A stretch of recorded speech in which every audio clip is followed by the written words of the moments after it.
E aí, gente boa, tudo bom com vocês?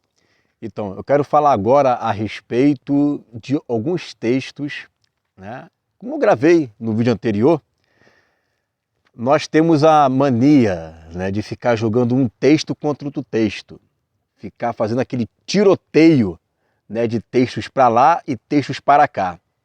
Só que na realidade, o ideal, ao invés de nós ficarmos fazendo esse tiroteio de texto, é nós explicarmos os textos que é apresentado. Aí sim, fica um debate bem interessante, né?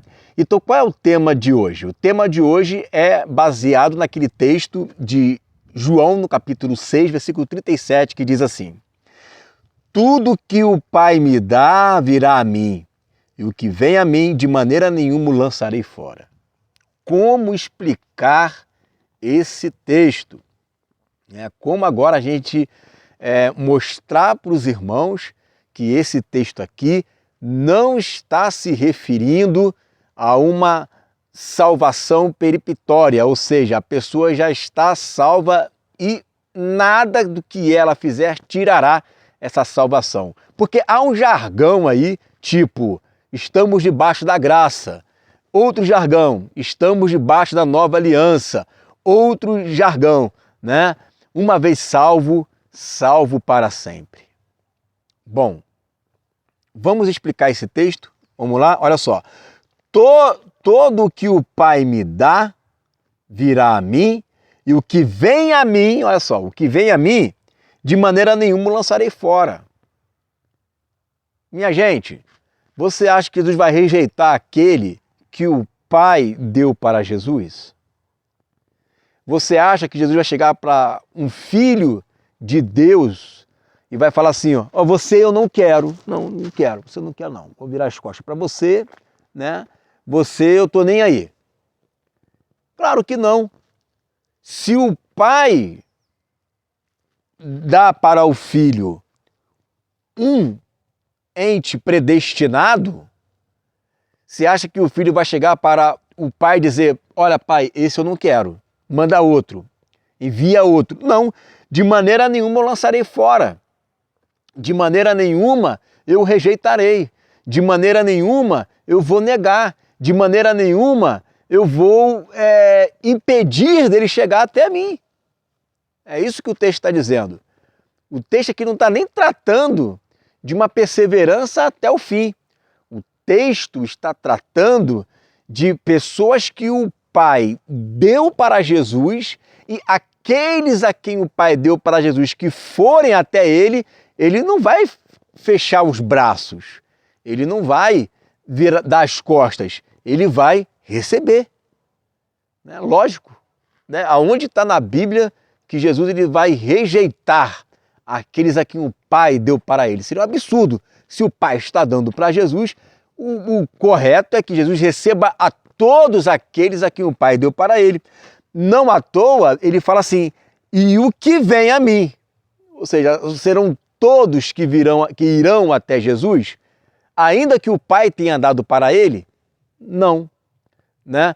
Ir até a Jesus não é simplesmente crer na mensagem dele. Lembra que lá em João, no capítulo 12, muitos dos fariseus creram em Jesus. Os olhos deles foram abertos.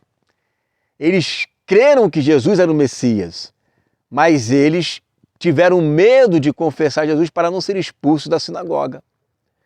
Então, crer em Jesus não é o suficiente, porque Tiago fala que os demônios também creem. Agora, você tem que crer e obedecer. Não é isso que diz lá em Hebreus capítulo 5, que ele veio ser a causa da nossa eterna salvação para todos aqueles que lhe obedecem. Né? Salvação é para quem obedece. Salvação é para quem persevera.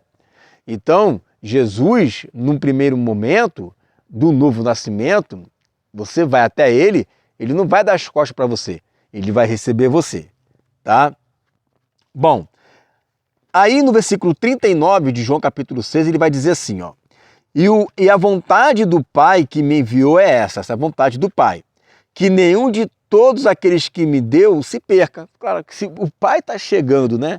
e entregando para Jesus, você acha que Deus vai estar entregando para Jesus e pensando, olha, a minha vontade é que esse aqui se perca. A minha vontade é que esse aqui não. Se ele está entregando para Jesus, é que ele não quer que ninguém perca o propósito. É que ele não quer que nenhum desses, né, perca a salvação, né? Mas que o ressuscite no último dia. No último dia dessa era, no último dia da última semana de Daniel. Então a vontade de Deus é que todos aqueles, e é a coisa mais lógica do mundo, que é todos aqueles a quem o Pai deu para Jesus, é que eles perseverem até o fim. Não é isso que Jesus falou? Aquele que perseverar até o fim, este será salvo. Então, a salvação depende de uma perseverança até o fim. E não o inverso, o salvo persevera até o fim. Não, o que perseverar até o fim, que será salvo, é o que diz o texto. Então, a vontade de Deus é essa. Aí você vai me perguntar filosoficamente, existe alguma vontade da parte de Deus que não vai se cumprir? Existe. Claro que existe. Porque vontade não significa que aquilo venha a se cumprir. Por exemplo, é da vontade de Deus que o pecado reine? É da vontade de Deus que Davi tivesse adulterado? É da vontade de Deus? Foi da vontade de Deus que Davi adulterasse? Não foi da vontade de Deus que Davi adulterasse. Se você disser para mim que foi da vontade de Deus, eu vou estar dizendo que você está dizendo que o pai foi conivente com isso, porque foi o pai que escreveu isso daí. Então, é da vontade de Deus que Davi adulterasse? Não, mas aconteceu. Correto? Aconteceu que ele adulterasse. Então, não é da vontade de Deus que um homem peque, mas é da vontade de Deus que um homem não peque, nem por isso um homem deixa de pecar. Um homem deixa de muitas das vezes cair. Tá? Então, esse texto quando diz assim, né, é a vontade do Pai, não é que é a vontade dele que tudo que ele quer aconteça. Tá? Tudo que eu quero aconteça. Porque se assim for, até Adão ter pecado, mesmo não tendo nenhum pecado, foi da vontade de Deus. Olha que absurdo chega, né? Então, veja que é um discurso perigosíssimo e que acaba colocando nas costas e na conta de Deus tudo o que acontece, tá? Vamos lá. Vamos ver o do texto aqui, ó. Pai, João 17, 24. Aqueles que me deste, quero que onde eu estou, também eles estejam comigo, para que vejam a minha glória que me deste, porque tu me amaste antes da fundação do mundo. Né? Então, qual é a vontade de Deus? A vontade de Deus é que todos o que o Pai deu para ele, para Jesus, eles vejam a glória de Jesus. São todos que veem a glória de Jesus? Não, não são todos que veem. Eu digo todos os que o Pai deu para Jesus. São todos os que o Pai deu para Jesus que veem a glória dele? Não. Né? Por quê? Porque tem muitos que acabam se desviando, tá? Mas esse é um texto até mais tranquilo de explicar. Agora, o de João 10, 28 já é mais complicado, olha só. João 10, 28, João 10, cadê ele aqui? Ó, João 10, 28 vai dizer assim: eu dou-lhes a vida eterna e nunca hão de perecer, e ninguém as arrebatará da minha mão. Meu Pai que mais deu é maior do que todos, e ninguém pode arrebatá-las da mão de meu Pai.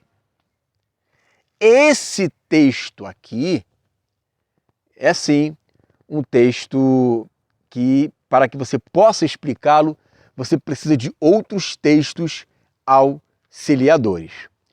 Por quê?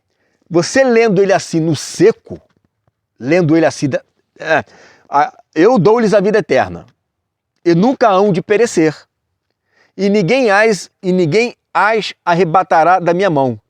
Meu Pai, que mais deu, é maior do que todos, e ninguém pode arrebatá-las da mão de meu Pai. Muito bem.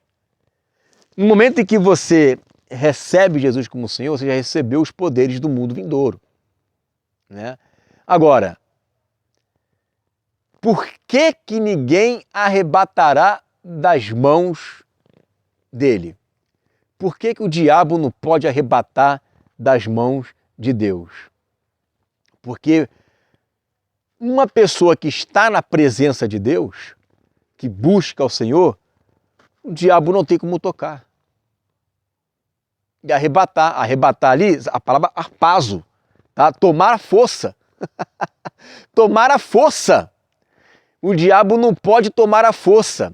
Tipo, ele não tem autoridade sobre aquela pessoa, mas ele quer tomar a força.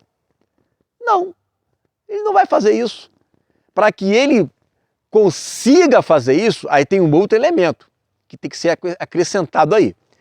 Esse outro elemento que tem que ser acrescentado é o que está aqui em João, no capítulo 15. Tá? Aí sim, esse é um texto interessante que vai complementar o raciocínio. Tá? Olha só, arrebatar é harpaz, é tomar a força. Tá tomando a força, abruptamente. Tipo, o cara tá ali fiel, aí eu quero ele, tomou. Nhanhanhanhanhan. Olha só, João capítulo 15. Eu sou a videira verdadeira e meu pai é o agricultor.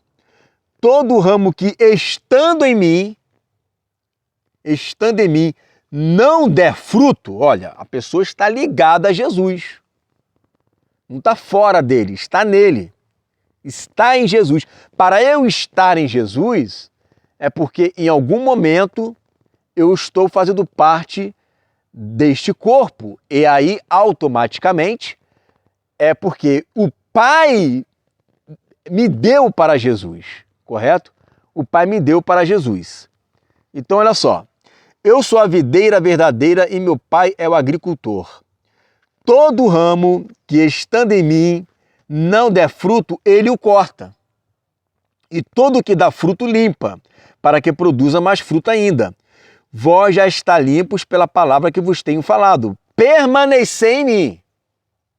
Permaneça em mim. E eu permanecerei em vós. Como não pode o ramo produzir fruto de si mesmo, se não permanecer na videira? Assim, nem vós o podeis dar, se não permanecerdes em mim. Eu sou a videira, vós os ramos. Quem permanece em mim e eu nele, esse dá muito fruto, porque sem mim nada podeis fazer. Se alguém não permanecer em mim, será lançado fora. É o Pai que lança fora. Será lançado fora, a semelhança do ramo, e secará, e o apanham, lançam no fogo e o queimam. Se permanecerdes em mim e as minhas palavras permanecerem em vós, pedirei o que quiserdes e vos será feito. Viu? Então, a permanência na videira garante que você dê mais frutos e seja salvo. Agora, quando você não permanece nele, é ele mesmo que te corta. Como que pode alguém, estando nele, permanecendo nele, dando fruto, o diabo ir lá e tomar força? Harpazo é tomar a força. Isso é impossível. O diabo não pode tomar a força das mãos de Deus. É impossível isso acontecer. É isso que aquele texto de João 10, 28 e 29 está dizendo. Né? Aquele que o Pai me der é o inimigo, né? O diabo, ninguém arrebatará da minha mão. Arrebatar é tomar força. Você está lá com o seu filho lá, cuidando, aí vem um diabo, me dá isso aqui que é meu. É isso que o texto está dizendo. Né? Ele não vai tomar a força. Agora, isto é você não dando lugar ao diabo. Isto é você estando e permanecendo nele. Porque se você estiver nele ali e não der fruto, ele vai te lançar fora. A não ser que você diga para mim que o mundo e o ímpio está em Jesus, o que é um verdadeiro de um analfabetismo bíblico. O mundo está ligado a Jesus, o mundo está em Jesus, o mundo está permanecendo nele, pelo amor de Deus. Isso aqui está falando de filhos de Deus. Filhos de Deus que estavam nele, não deram frutos, foram cortados e lançados ao fogo. Viu como é que a gente consegue passear nos textos tranquilissimamente? Qualquer texto que você colocar aqui, a gente consegue passear. Bem tranquilo, bem tranquilo. Por quê? Porque a gente não está fazendo uma defesa denominacional de uma instituição. Eu já vi um debate, por exemplo, era um adventista do sétimo dia e um outro irmão que eu não me lembro qual era a denominação dele. E ambos estavam discutindo se Jesus era o arcanjo Miguel ou não, ou se o arcanjo Miguel era Jesus ou não. E o debate foi tão facinho para o camarada provar que Jesus não era o arcanjo Miguel, e os textos foram bem claros ali. E o adventista do sétimo dia falou, eu entendi, foi muito bem colocado o que você colocou, mas nós não cremos assim. Nós quem? Né? Nós, a instituição. Em nome da instituição, eu não vou dizer que você está certo. Em nome da instituição, eu não posso crer como você crê. Em nome da instituição, eu tenho que, ainda que perder o debate, e ver que o que você fala tem fundamento e que eu estou errado, mas em nome da instituição, eu prefiro ainda manter os meus conceitos. Porque você imaginou, eu chegar lá agora, né, e falar, gente, mudei de ideia, agora Arcanjo Miguel é um ser e Jesus é um outro ser. O que vai acontecer? Né? Vai causar uma grande divisão ali dentro. Né? Então, muitas pessoas são assim. Em nome da instituição, eles preferem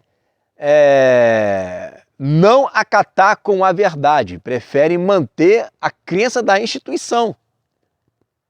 Como nós não estamos presos à instituição, nós estamos livres, né, para poder ouvir todos os lados, porque não é porque uma pessoa está numa instituição que ela prega mentira, né? Não estou dizendo isso, mas estou dizendo que existem pontos que uma instituição pode pregar e que ela vê que está errada, mas ela prefere continuar assim por causa disso daí, da instituição.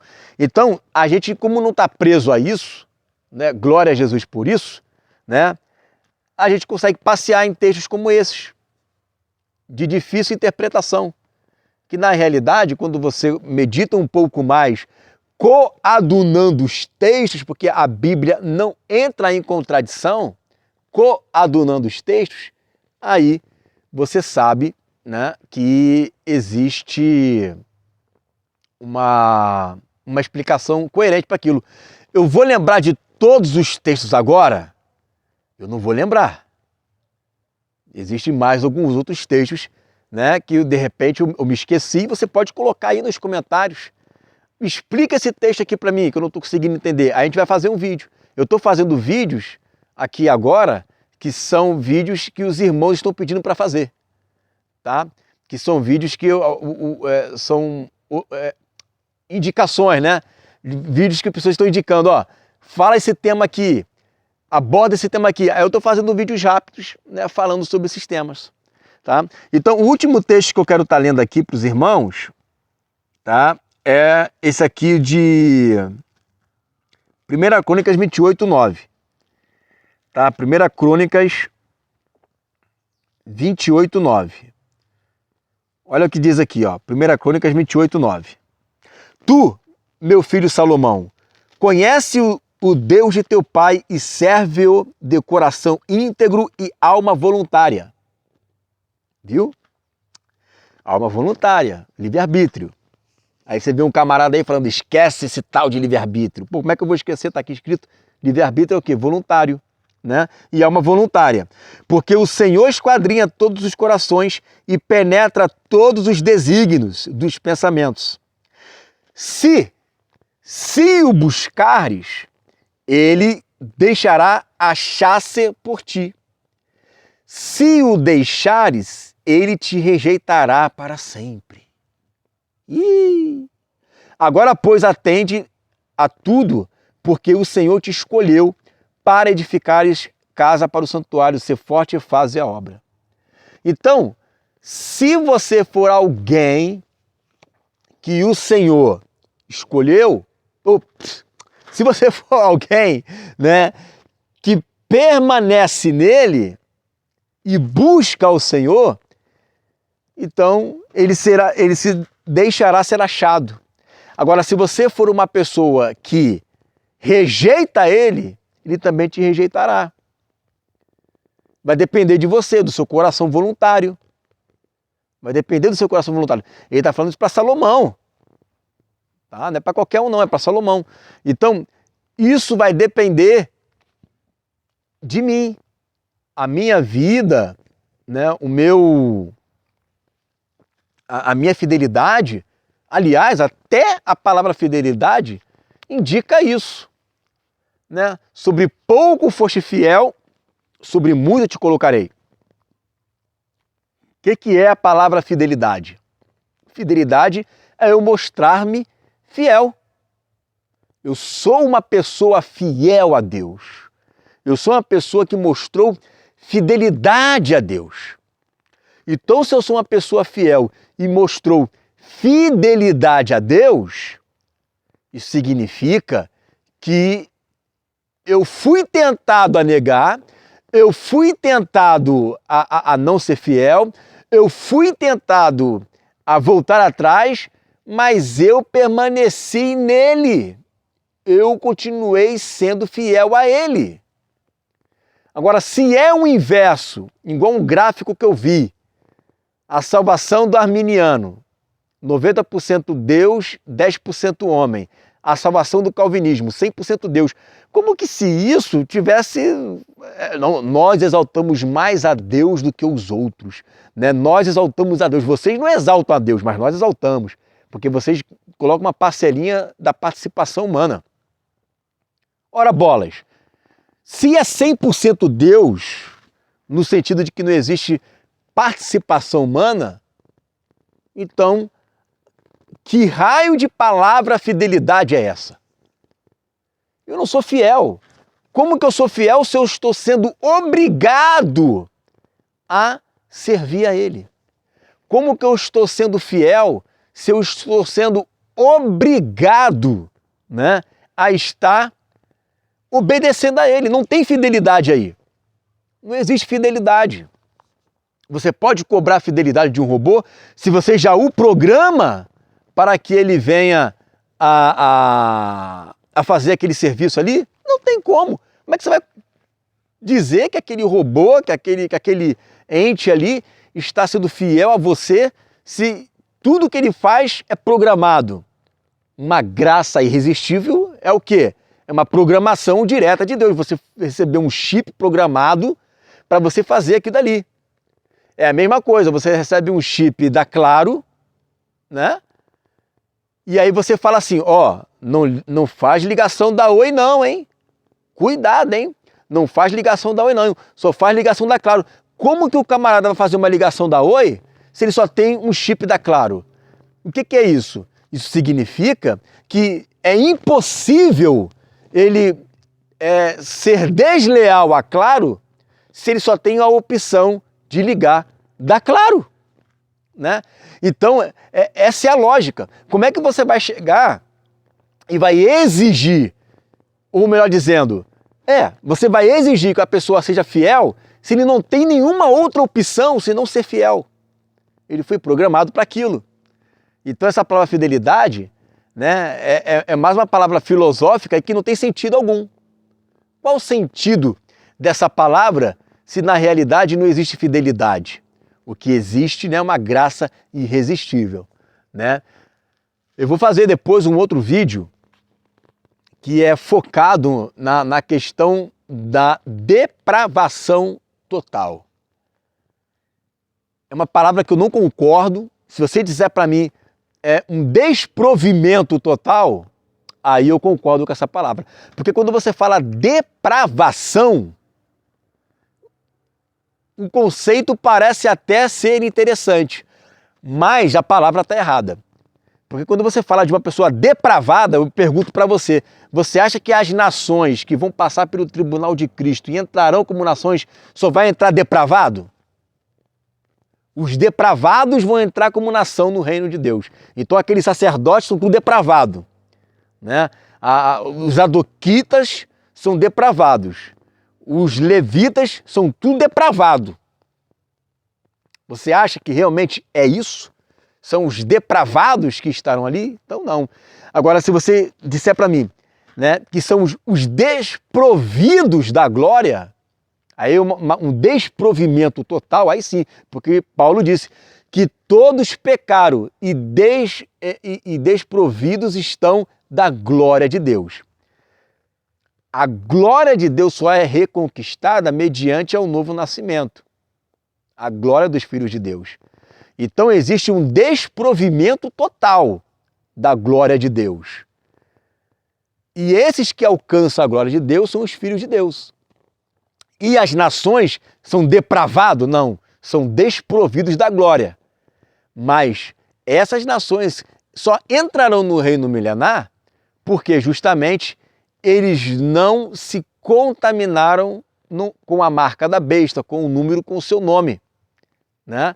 E aí eles entrarão como nação e serão julgados pelas suas obras, e essas obras que eles fizeram o capacitaram para entrar no reino milenar, né?